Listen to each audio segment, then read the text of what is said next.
The thing about hiring assassins to kill a human, as the galaxy would soon remember in excruciating detail, is that it requires a fundamental misunderstanding of evolutionary pressure.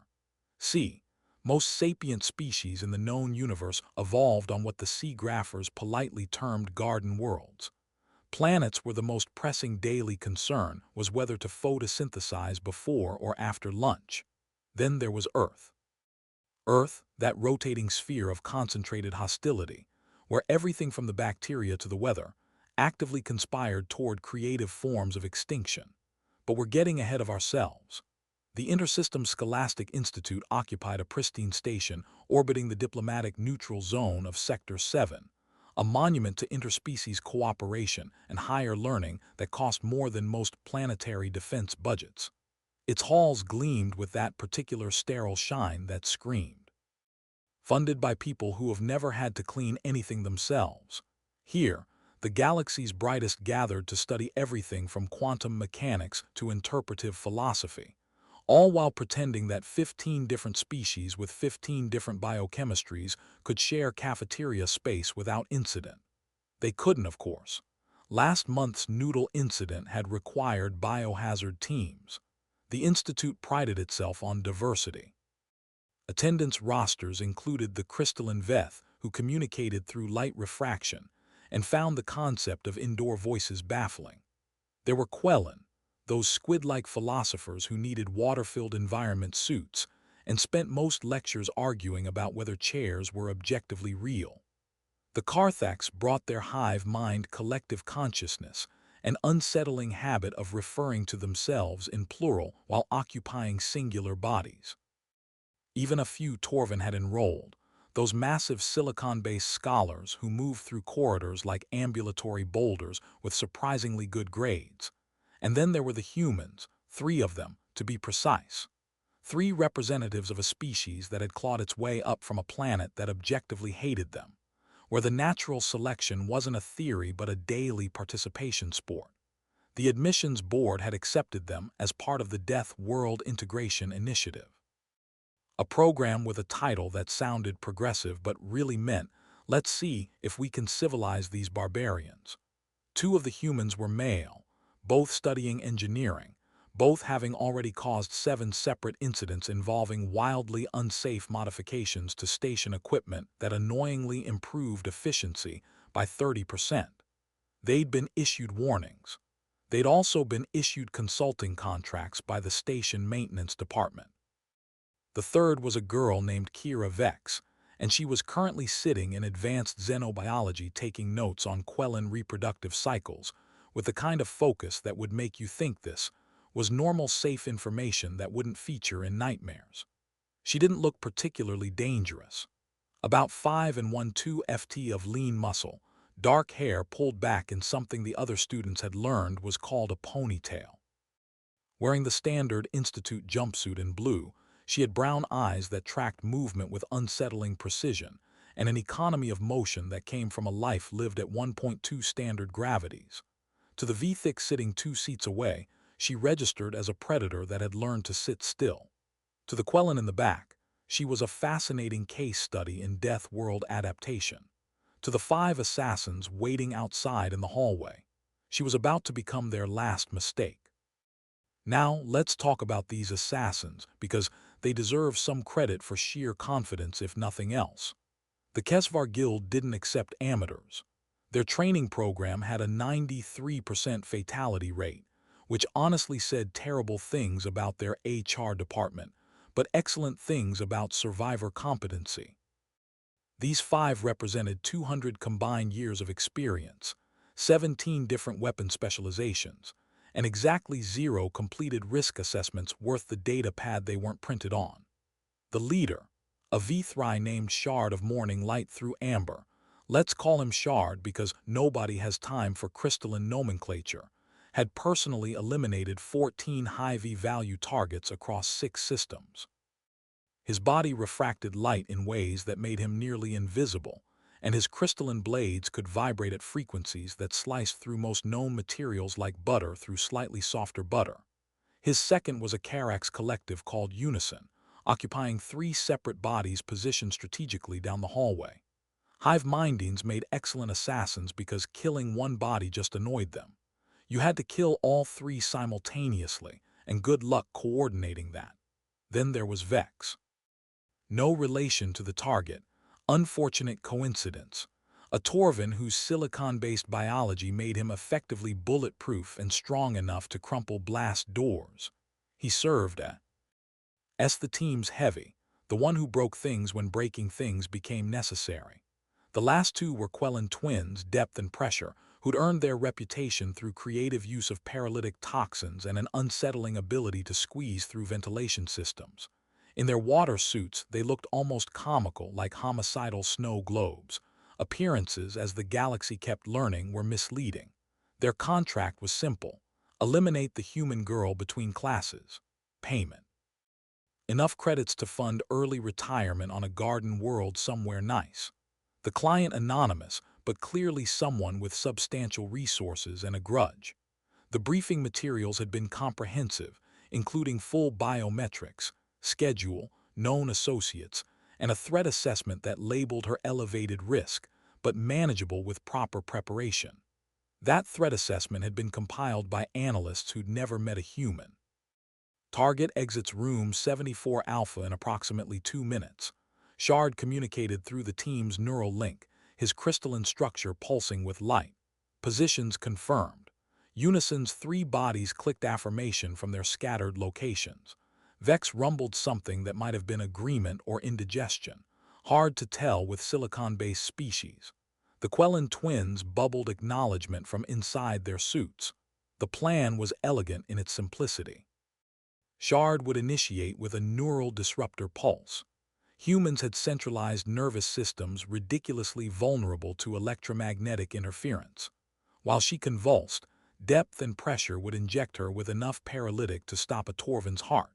If somehow she remained functional, Vex would provide blunt force trauma until biology surrendered to physics. Unison would handle anyone who tried to interfere, and they'd all be off station before security finished processing the incident report. She's just a student, Depth transmitted, tentacles curling with anticipation inside his suit. Barely into her 2nd year. This is almost unfair. Console yourself with the credits, Shard replied, positioning himself to maximize surprise. Though I admit, I expected more challenge from a Deathworlder. Here's what the assassins knew about humans. They came from a high-gravity world with an oxygen-rich atmosphere, possessed remarkable endurance, and had an unfortunate tendency toward violence when stressed.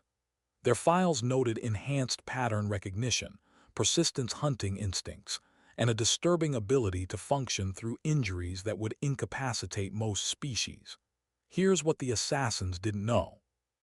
Humans were ambush predators with prey animal anxiety, a combination that evolution had refined into something approaching precognition for danger.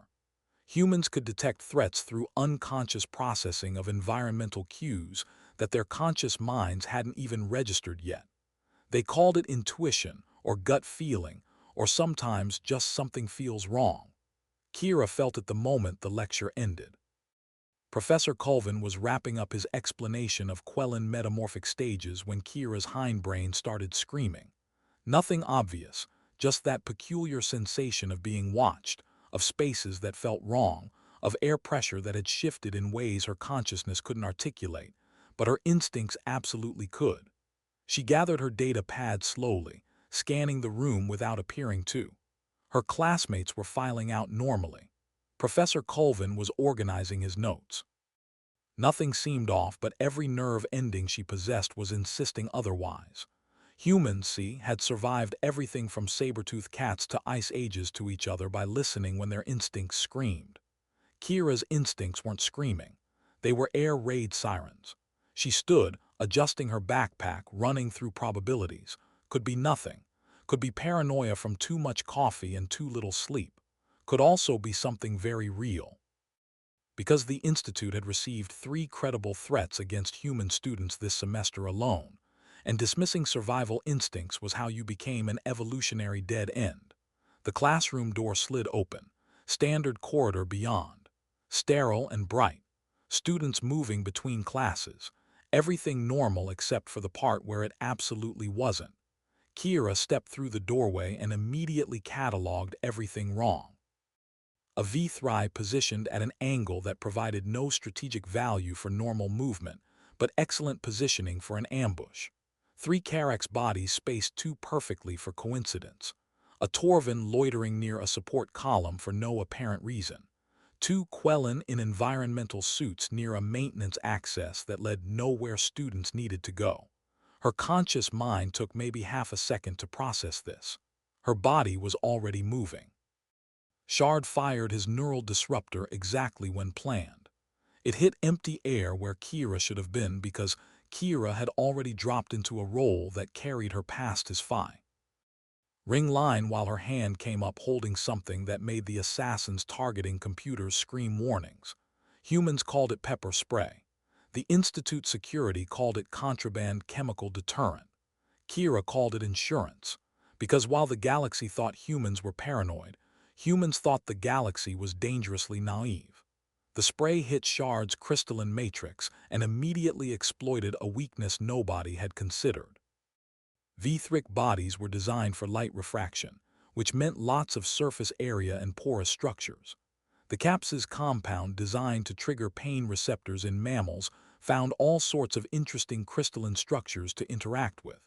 Shard's carefully controlled light refraction became chaotic disco ball, his entire body broadcasting his position while his pain receptors and yes crystalline life forms had those lit up like a supernova. Contact. Unison's 3 bodies moved in concert, producing neural whips that crackled with energy.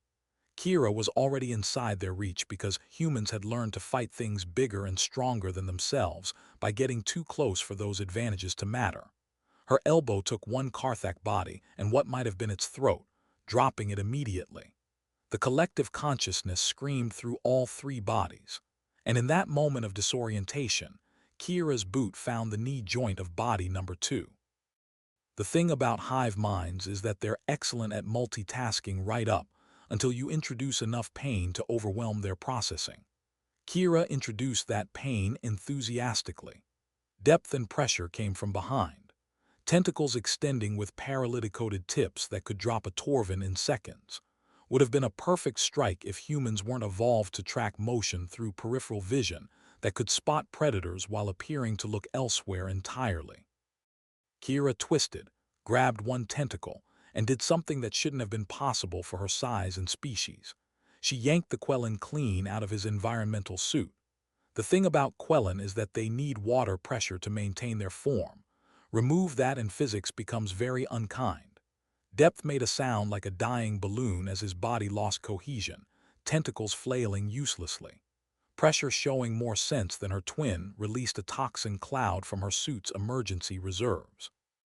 Brilliant tactic, except humans had been dealing with chemical warfare since someone figured out you could burn the right herbs to make enemies uncomfortable. Kira held her breath. Deathworld lungs were absurdly efficient and grabbed precious suit. Here's something the galaxy consistently underestimated. Human grip strength, evolved from tree-climbing primates refined through tool use backed by adrenaline that could temporarily double muscle performance. Kira's hands found purchase on the suit's shell and squeezed. The suit, designed for a water pressure but not for focused kinetic force from an angry ape descendant, cracked, then crumpled, then failed catastrophically, spraying water and 1 very startled Quellen across the hallway. 10 seconds had elapsed. 3 assassins were down. The hallway was rapidly turning into an environmental hazard zone. Vex finally moved because Torvin didn't rush. They advanced like geological events. His massive silicon arm swung in an arc that would have turned Kira into paste if it connected. Would have been a guaranteed kill. Except Kira had already processed his movement pattern, calculated his reach, and used the split second of his wind-up to do what humans did best. Exploit physics like they'd written the manual. She ran directly at him. Vex's combat programming didn't account for prey that charged. His swing adjusted, trying to track her movement, but Kira slid under his arm like she was stealing home plate, her own momentum carrying her between his legs while her hands grabbed the utility belt she'd spotted. Every institute student carried emergency equipment. Vex, being a careful professional, carried backups. Kira found his gravity anchor, a device designed to secure Torvin in low-gravity environments, and activated it while still sliding. The anchor engaged, generating a localized gravitational field that pinned Vex to the floor with roughly 15 times his already considerable mass. The floor, not designed for this, cracked. Vex roared, trying to move, succeeding only in creating interesting spiderweb patterns in the deck plating. 15 seconds, 4 down. Shard was recovering from his light refraction chaos, and he was done playing careful. Crystalline blades extended from his arms, vibrating at frequencies that could slice through hull plating. He lunged at Kira with a kind of speed that made Vethrich legendary assassins, fast enough that most species couldn't track the movement. Kira tracked it. Her backpack came off her shoulder and met his blade mid-swing. The vibration blade cut through the backpack, through her data pad, through 3 textbooks, and stopped at the one thing she'd been carrying that wasn't standard educational material, a metal water bottle. Earth steel, gravity forged, hardened through processes that garden world metallurgy hadn't needed to develop. The blade vibrated against it, screeching, then shattered as its frequency met immovable resistance. Shard had exactly enough time to process this impossibility before Kira's forehead met his crystalline face with the force of a Deathworld primate that had evolved to bash things with their skulls. Vethrich weren't designed for impact trauma. Their crystalline matrices were elegant, efficient, and phenomenally bad at distributing kinetic force. Shard's face spiderwebbed, then fragmented, then ceased being a face in any meaningful sense. He collapsed, light dimming, neural functions scrambling for cohesion they'd never find. 20 seconds, 5 trained assassins. One hallway that now looked like a tornado had fought a hurricane while a chemical plant watched. Kira stood in the center of the carnage, breathing hard, not from exhaustion, but from adrenaline that would keep burning for another few minutes until her endocrine system decided the threat had passed. Her knuckles were bleeding. Her forehead would bruise spectacularly. Her backpack was ruined. She was alive. Around her, the hallway had frozen. Students from a dozen species pressed against walls or hovering in doorways, their various sensory organs processing the same impossible sight. 5 professional killers arranged in artistic poses of defeat, and one human girl who looked more annoyed than anything. Seriously, Kira said, her voice carrying that particular tone of exhausted irritation that transcended language barriers. I have a test in quantum mechanics in 20 minutes. A V3 student made a sound like wind chimes having an anxiety attack. 2 Quellan fainted in their suits, which created interesting problems for whoever had to carry them. The Karthak student nearest to Unison's bodies carefully backed away while trying very hard not to look like prey retreating.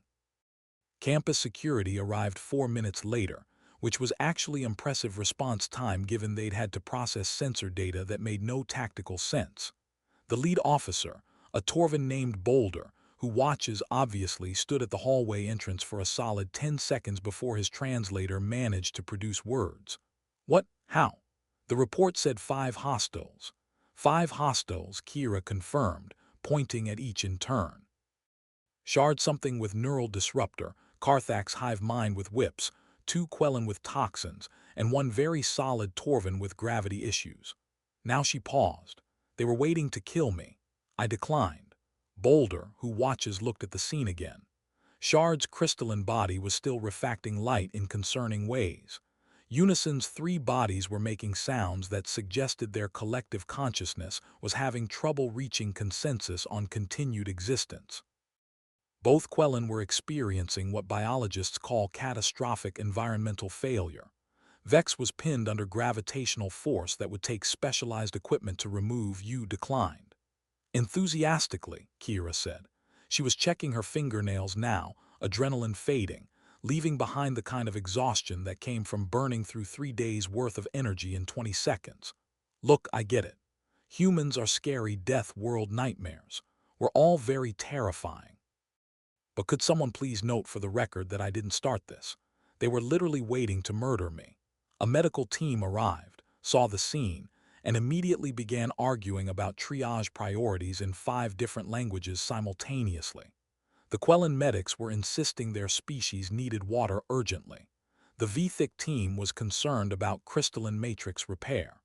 The Karthak specialists were having philosophical debates about treating a distributed consciousness. Nobody was particularly concerned about Kira because aside from some bleeding knuckles and an impending bruise, she was fine. Deathworld fine, which meant she'd probably go for a run later to burn off residual stress. Boulder, who watches, pulled up his incident report template and stared at it like it had personally offended him. The form had categories for various types of violence, but nothing quite captured student disassembled 5 professional assassins with improvised weapons and attitude. "I need your statement," he said eventually. "Sure, they attacked, I defended myself, biology happened." Kira shrugged. "Pretty standard Tuesday. This is Thursday, is it? Sorry, midterms have me confused." The security chief looked at her, then at the carnage, then back at her. "You do understand that these were Kesvar Guild assassins, top tier. The kind that governments hire for extremely expensive problems." "Cool." Kira said. "Can I go?" "Seriously, quantum mechanics test." Professor 7 doesn't accept survived assassination attempt as an excuse for tardiness. I bouldered WH. Watches realized he was dealing with a human, which meant standard protocols were more suggestions than rules. "No, you absolutely cannot go. There's going to be an investigation. We need witness statements, medical evaluation, incident documentation. This is a major security breach, right? Because I'm the security breach." Kira sat down against the wall, pulling out her data pad. "No, wait, that was destroyed." She sighed. "Fine, but someone's buying me a new data pad and reimbursing my textbooks. Do you know how expensive advanced xenobiology texts are?" Over the next 3 hours, the Institute descended into the kind of administrative chaos that made interstellar war look organized. Witness statements contradicted each other because different species perceived time and space differently. The medical team couldn't agree on how to treat the assassins because their injuries were each uniquely catastrophic. Security had to seal off the entire corridor while specialists analyzed the crime scene. Meanwhile, the Galactic news networks were having a field day. Someone had leaked footage from the hallway sensors, and within an hour, "Deathworld Girl Destroys Assassins" was trending across 47 systems. The Institute's public relations department was fielding calls from everyone from news agencies to military recruiters to a VThic crystal sculptor who wanted to do a commemorative piece. The human embassy called expressing concern, which was diplomatic speak for, "We told you this might happen," but nobody listened. The Kesvar Guild issued a statement declining further contracts involving human targets and offering refunds to existing clients. 3 separate mercenary companies quietly updated their threat assessment protocols to flag humans as extreme risk, avoid engagement. In the Institute Director's office, Administrator Kelvon, a dignified Quellan whose water suit was currently displaying stress patterns, reviewed the incident reports with the kind of resignation that came from knowing this would become a case study in security textbooks. 5 assassins, he said quietly, professional killers with decades of experience, defeated by one second-year student in 20 seconds. His security chief, present via hologram because he was still managing the crime scene, made a gesture that translated roughly to, "I tried to warn everyone, but nobody listens to security." "The problem," Kelvin continued, "is that she's not even our most combat-capable human student. The 2 engineers have been running combat simulations against station security for fun. They have a 97% win rate. 98% as of yesterday." Security corrected glumly. "They figured out how to hack the gravity plating." Kelvin's suit bubbled with what might have been laughter or tears. The Deathworld Integration Initiative was supposed to prove humans could be civilized. Instead, we've demonstrated that civilization is a very thin veneer over evolutionary optimization for violence. To be fair, security said she didn't want to fight. She wanted to take her test. They initiated hostilities. Yes.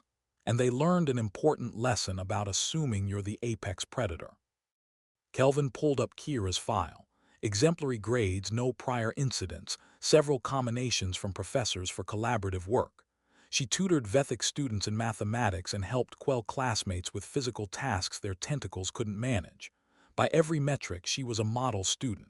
She'd also just turned a hallway into an impromptu anatomy lesson using nothing but reflexes and aggression. "What do we do?" security asked. "What can we do?" Kelvin responded. She defended herself. Legally, ethically, she did nothing wrong. The assassins are the criminals here. The other students are terrified. Then they've learned something valuable about Deathers. Kelvin switched off his display. Schedule a mandatory assembly on human biology and psychology. Make it clear what humans are capable of and why antagonizing them is inadvisable. And update our security protocols to reflect the reality that our most dangerous elements are also our most fragile-looking students. Should we expel her for what? Successfully defending her life. Kelvin made the Quellen equivalent of a headshake. "No, but I am going to have a conversation with all 3 human students about proportionality." That conversation happened the next day after Kira had finally taken her quantum mechanics test, aced it naturally, and the Institute had managed to clean the hallway. The 3 humans sat in Kelvin's office looking appropriately serious while the administrator tried to figure out how to discuss violence with species evolved for it. "I understand you were defending yourself," he began carefully. "Yes, sir," Kira replied, "and I'm not criticizing your actions, okay? But there's been concern about human capabilities." The other 2 humans exchanged glances. Marcus Chen, the taller engineer, spoke up. "Sir, with respect, what were we supposed to do, if so? Eon tries to kill Kira, should she just let them?" "No, of course not, but perhaps what?" Zara Ock, the other engineer, leaned forward. "Use less violence. They were professional assassins. This wasn't a misunderstanding at a bar. They came to kill her." Kelvin's suit bubbled uncomfortably. "I'm simply asking if there was a way to resolve this with less devastation." "Sure," Kira said. "They could have not tried to murder me. That would have resulted in significantly less devastation for everyone." This, Kelvin realized, was the fundamental problem with Deathers. They weren't wrong.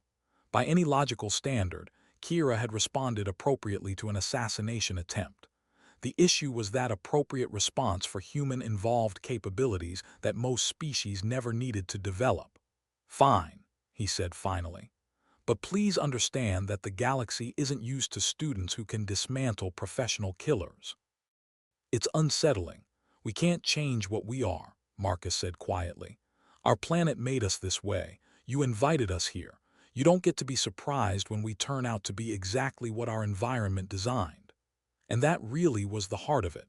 The galaxy had spent so long being the apex of civilization that they'd forgotten what it took to climb from the bottom. Humans hadn't forgotten because they'd never stopped climbing. Every genetic trait, every instinct, every reflex was honed by a planet that gave no quarter and expected none. The assembly happened the next week. Attendance was mandatory, which meant every student in the Institute packed into the main auditorium to hear Professor Colvin, xenobiology expert, and notably Kira's regular teacher, explain humans to an audience that had just watched one disassemble 5 professionals. "Humans," he began, his tentacles gesturing at the holographic display behind him, "are the result of approximately 4 billion years of evolutionary pressure on a Class 12 death world. For context, most of your home worlds rate between Class 1 and Class 3. The display showed Earth rotating, looking deceptively beautiful from orbit.